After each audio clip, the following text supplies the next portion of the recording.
Hola, un cordial saludo a todas y a todos que escuchan esta breve exposición, que tiene por objeto intentar modestamente arrojar alguna luz sobre algunas cuestiones en el concurso de estafa procesal con otros delitos como la acusación y denuncia falsa, simulación de delito, falso testimonio, presentación de testigos o peritos o intérpretes falsos, falsedad documental, incluso detenciones ilegales. El Tribunal Supremo, aprovechando la función homofiláctica y unificadora que tienen las sentencias de la Sala Penal, pues ha elaborado una cierta doctrina sobre estas cuestiones. Vamos a mencionar 5 sentencias. En primer lugar, la sentencia 295/2020, cuyo ponente es el señor Palomo del Arco. Andrés. Se trata de un caso típico en el que el procedimiento civil, el deudor, al contestar la demanda, ha aportado cheques falsos, no fue el autor material de la falsificación, y la audiencia condenó como autor de un delito de estafa procesal a dicho deudor en grado de tentativa, pero absolvió por el delito de falsificación de documento mercantil, en esencia porque entendió que no era el autor material de la falsificación. En cambio, el Tribunal Supremo entendió que sí que debía ser condenado por falsificación en documento mercantil, además del delito de estafa procesal, porque el autor tenía el dominio funcional sobre la falsificación.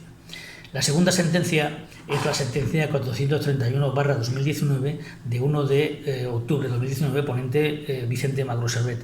Se trata de un supuesto también de un procedimiento civil ordinario. Aquí el documento aportado por el demandado fue un recibí falso con la contestación a la demanda.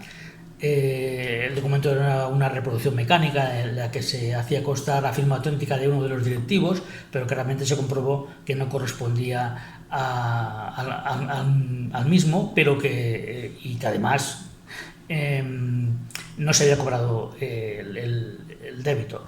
La audiencia apreció delito de falsedad de documento mercantil en concurso medial con la estafa procesal en grado de tentativa, puesto que se descubrió el engaño, y el Tribunal Supremo confirmó. Esta sentencia se trae a colación porque el Tribunal Supremo en la misma hace mención a un cuerpo de doctrina sobre la estafa procesal en la que se establece cuando hay tentativa y elabora 3 supuestos, que son cuando se despliega un engaño bastante que no llegue a generar error en la autoridad judicial. En segundo lugar, en los casos en que pese a generar la resolución judicial dictada no sea injusta, y el tercer caso en las que no llegue a dictarse. El resultado buscado no se produce realmente y bueno, sí que se inició el iter criminis y por eso condena por tentativa. El tercer supuesto se trata de un caso en el que una persona denuncia a otra y se aporta una falsificación de una asistencia médica para poder reclamar daños por unas supuestas lesiones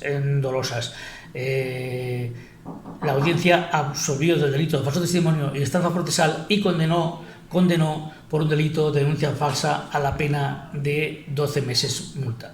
El Tribunal Supremo castigó a la autora de esta falsificación como autora de un delito de falso testimonio en contra del reo en caso criminal, absolviendo del delito de denuncia falsa, entendiendo que el delito de falso testimonio absolvía todo el ilícito de la acusación de denuncia falsa al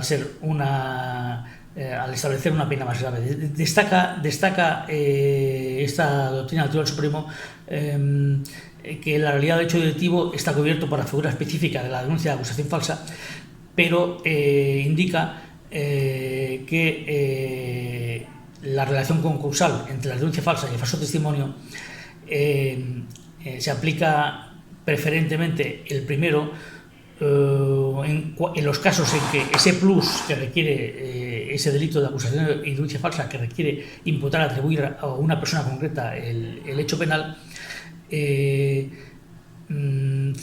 en aquellos supuestos en que el falso testimonio establece una infracción separada y por tanto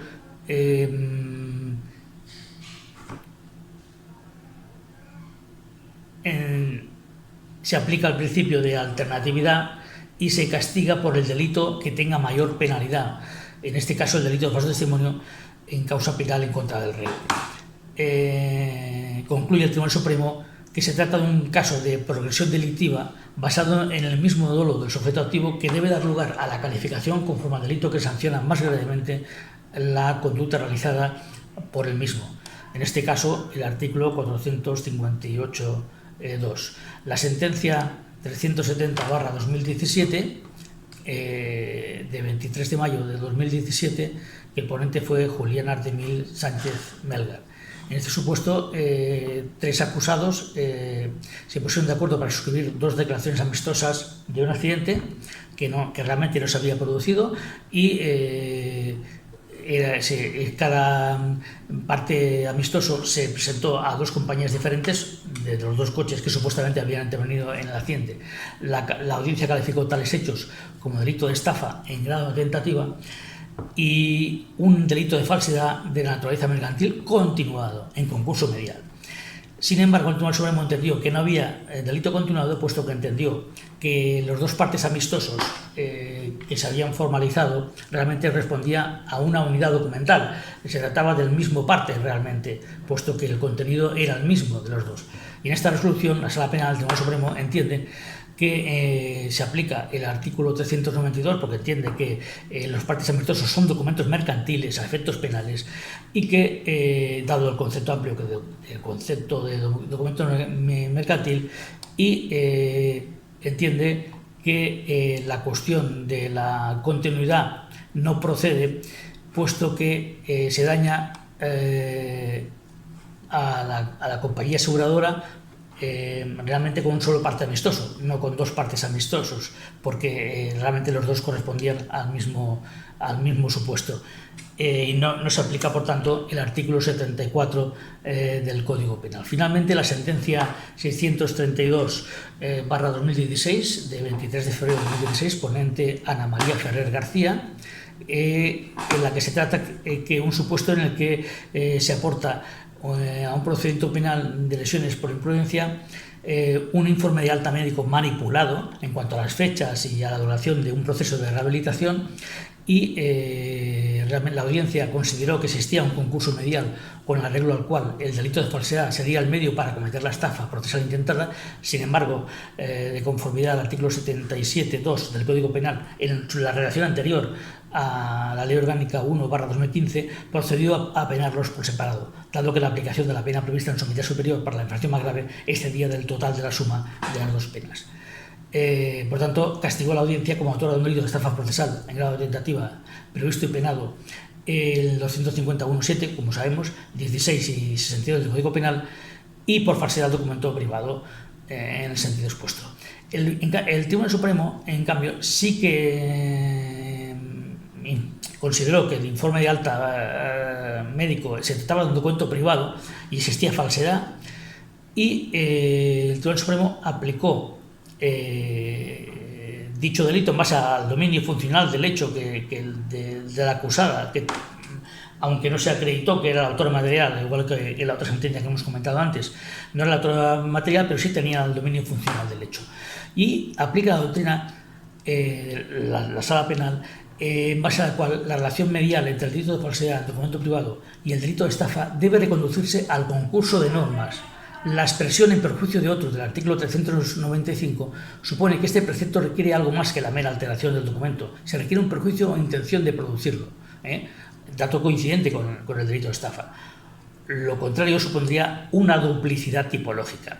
Se protege el bien jurídico, el tráfico jurídico en general, en cuanto a terceros, porque estos confían en la autenticidad del documento y su eficacia probatoria. Por regla general, la estafa absorberá la falsedad, el número 3 del artículo 8 del Código Penal. Sin embargo, en algunos supuestos, por el principio de alternatividad, como en este caso, se aplica la regla del número 4 del artículo 8. La sanción más grave en concreto con la estafa no ha llegado a perfeccionarse. En este caso, el delito de falsedad, en abstracto, oscilaría entre 6 meses y 2 años de prisión, mientras que la estafa, delito de grado de tentativa, podría alcanzar un máximo de 11 meses, porque se bajaría en un grado solo, y de 19 días y multa. En principio sería el delito de falsedad aplicable. Por tanto, pero en atención a la determinación de la pena efectuada por la audiencia y para evitar la reformatio impeius, deberían respetarse en relación con el delito cuya condena se mantiene la infracción más gravemente penada, que es la estafa en grado de tentativa. Y este es el delito que el Tribunal Supremo aplica, en base al artículo 8.4 del Código Penal.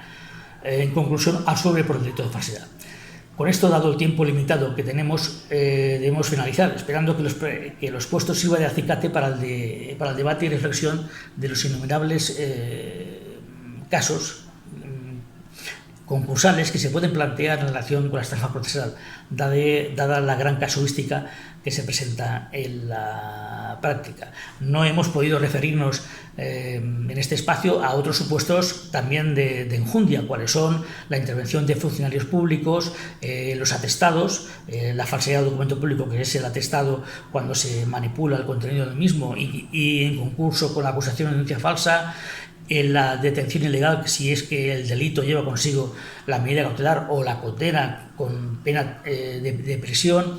En definitiva, son casos que también entrarían en juego y que podrían entrar en concurso ideal o bien concurso de normas en función de si, en el caso concreto, se cubre toda la ilicitud por un solo delito o se necesita para cubrir toda la antijuridicidad y el desvalor del hecho y de la antijuridicidad. Hay que castigar todos los delitos, pudiendo ser que estuvieran en concurso medial, aplicando la regla del artículo 77 del Código Penal. Pues sin más, muchas gracias.